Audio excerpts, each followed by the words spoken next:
ladies, and welcome back to our YouTube channel. We are excited that you guys are joining us today. And as you can see again, I'm not wearing my gloves. We're going to have a little bit of a chat. We're going to talk more about nutrition. Now, if you enjoyed the video last week, the one that we posted on Thursday, you guys can go have a look. Make sure to subscribe to the channel. Then you'll also be informed when there's new videos. Now, last week we started just speaking a little bit about how we connect our emotional well-being and what we eat. So most of us end up being emotional eaters. So when we're excited, when we're sad, when we feel depressed, when we're happy, all of those things will trigger our eating response. We'll just, eat because of an occasion. We often do as a people. We like to get together and celebrate by eating, or again, we see that in a lot of movies, when somebody is feeling sad, they go and grab a tub of ice cream and they sit and they drown their sorrows in the ice cream. But that is a connection that we want to break. We want to make sure that we can find other ways to deal with our emotional stress and not just go to the fridge and deal with it in food, right?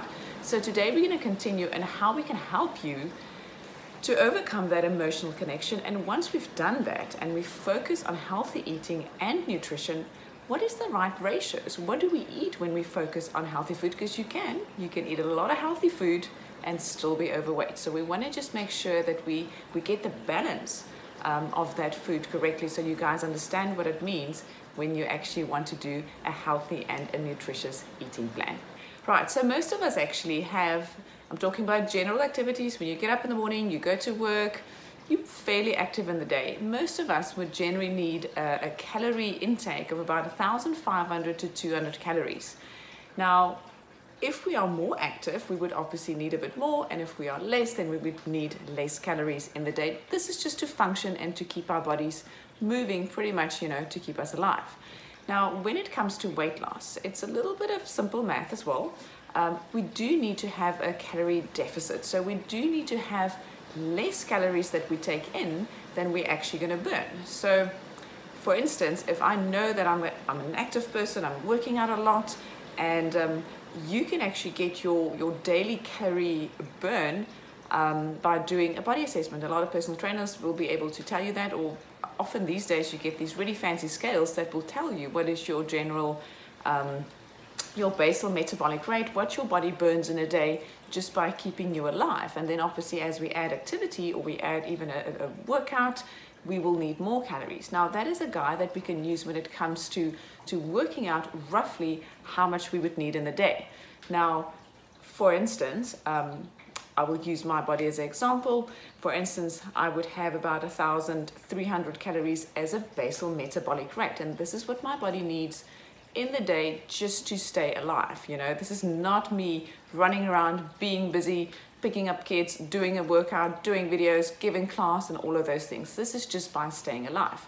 Now, if it comes to food, obviously I would need to eat more than that, because that's not the only amount that I do burn in a day. I need a lot more. So if I actually look at the calories that I burn in a day from just being busy, being active, and we're going to explore that a little bit more now, it will probably reach a lot closer to 2,500 calories that I would need in a day than the 1,500. So if I'm not in a space, and this goes for you guys as well, if you're not at a place where you want to necessarily lose weight, we can just balance our calorie intake by keeping it at an even level, roughly equaling what we put in, our calorie intake, to our calorie output.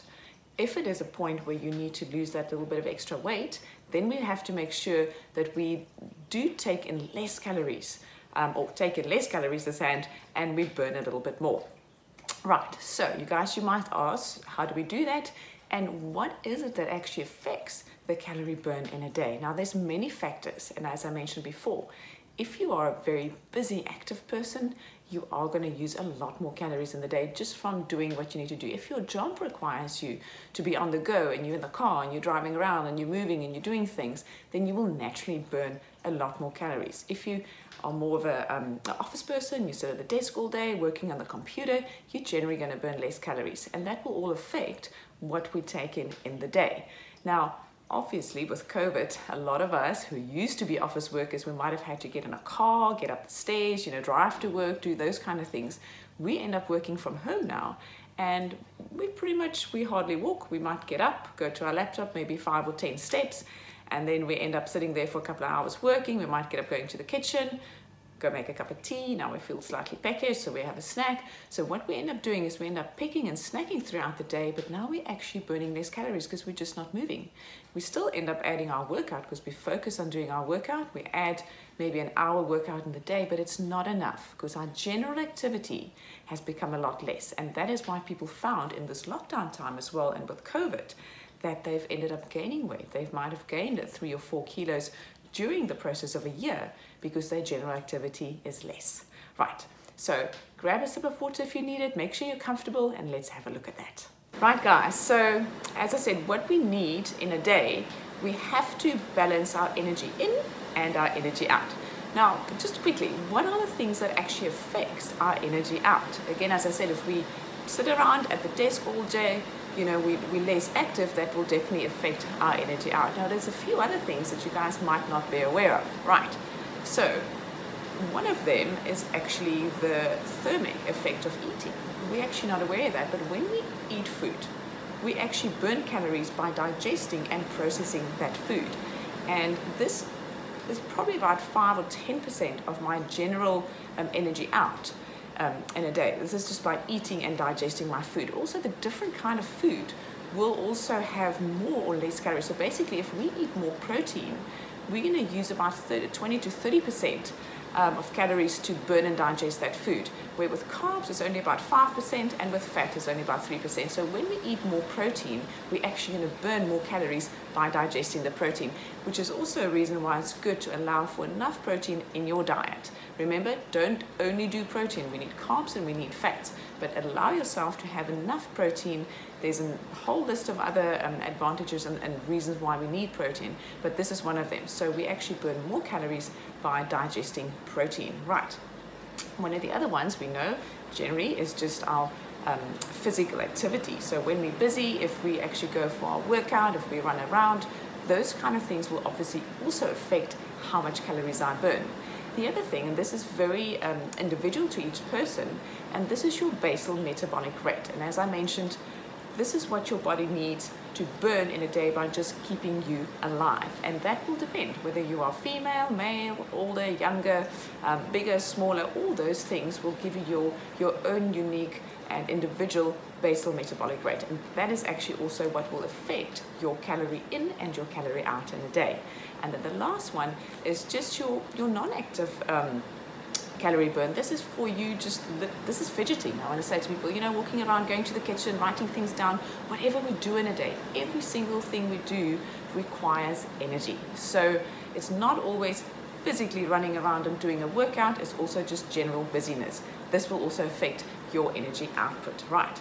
So now we've decided we do need to have a calorie deficit. We need to burn more calories that we take in. There's a few factors that affect the calorie burn, and now we also have to look at the calories that we take in. What is our ratio? We have macronutrients, we have protein, we have carbs, and we have fats. And everything out there, when you go and see research and Google it, there's a lot of people that say no carbs, banting, keto, paleo. There's so many options out there, guys, but we do need to focus on good, healthy nutrition.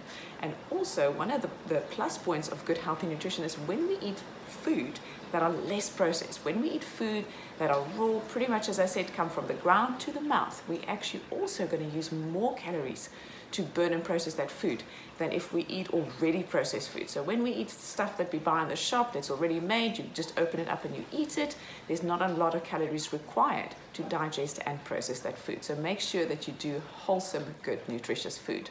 Right, now when we look at the macronutrients, when we look at protein, carbs, and fat, again, this will differ. This will differ from person, and this will also differ from your general activity. Are you an athlete? Are you an office worker? What is your output, your calorie output that you need in the day? But guys, please remember that we do want to have carbs. Our bodies need carbs in the day for brain function and for energy. We do need protein. Protein's a building block. We need protein in our bodies to build and restore and repair, and we do need good fats, again, also to build and restore and fats also help us to burn the other fat. So we actually need fat, protein, and carbs in our diet. So don't cut out any of that, but we do want to make sure that we get the ratio correct.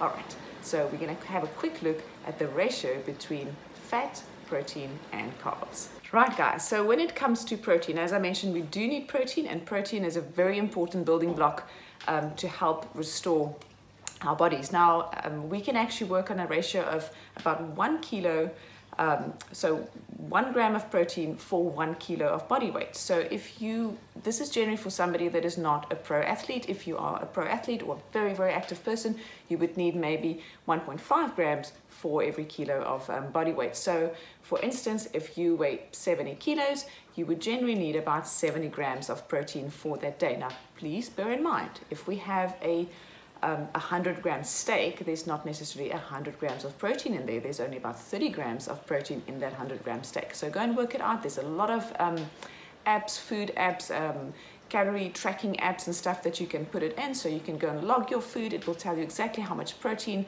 was in that meal, and it will give you a guide. Again, we don't want to restrict and live our life literally by counting everything, but it will give you a guide to how much it is that you want to take in a day. So bear in mind, about 1 gram to every kilo of body weight you have for protein. All right, with fat, we generally don't want to do more than 30% of our calorie intake in a day. I'll generally work on about 20%, 25% of fat for your intake, for your calorie intake in that day. And then protein, I normally work on about 40 to 50% protein, and the rest is carbs. And again, when we look at carbs, we're looking at good carbs. So everybody thinks carbs and they think donuts and burgers and all those junk food. No, that should never be on your diet or on your eating plan. That should be an absolute no-no, and maybe a treat every now and again. I do love eating, and I eat a lot, but we eat good carbs. So we love healthy vegetables. We do brown rice, I do eat pasta and those kind of things, but we want to make sure that we feed our body with healthy, nutritious carbs and not all the junk. There is a time for that, and I also do eat chocolates and cake and those kind of things, but we want to make sure that we limit it. So again, if we focus on our general health and we focus on the nutrition of the food, then we're not going to crave all those sugary foods, right? And just bear in mind also then when it comes to fat, we want to focus on good fats. So we don't want the trans fats. We don't want the burgers and the donuts and the pizzas and those kind of things. We want to have good, healthy fats, lots of plant fats, nuts and seeds, good oils. Those are the kind of things that we do want to feed our bodies with. Right, guys, so this was a mouthful. A lot of things have been said. Again, this is just a guide. So this is just to explain to you guys a little bit more. You are definitely welcome to go and research it. There's a lot of information out there, but make sure that your all-over goal is to look after yourself. Focus on your health, not just the way you look. Focus on the nutrition, what you feed your body, and then what we look like will be a side-on and a benefit that will come from actually just making sure that we're feeding our body with good, healthy, and nutritious food. All right, guys, so if you enjoyed this video, please make sure to subscribe. Remember, there is a button just down on the corner there. Click the button, ring the bell icon if you want to leave us a note. We would also be very interested to hear your questions and requests, any other topics and stuff that you guys would want to explore. And again, if you have any health issues, also remember to consult your doctor or your physician. This is just a guide to tell you guys that we want to focus on being healthy on the inside and the outside. Thank you for joining me, and we'll see you guys soon.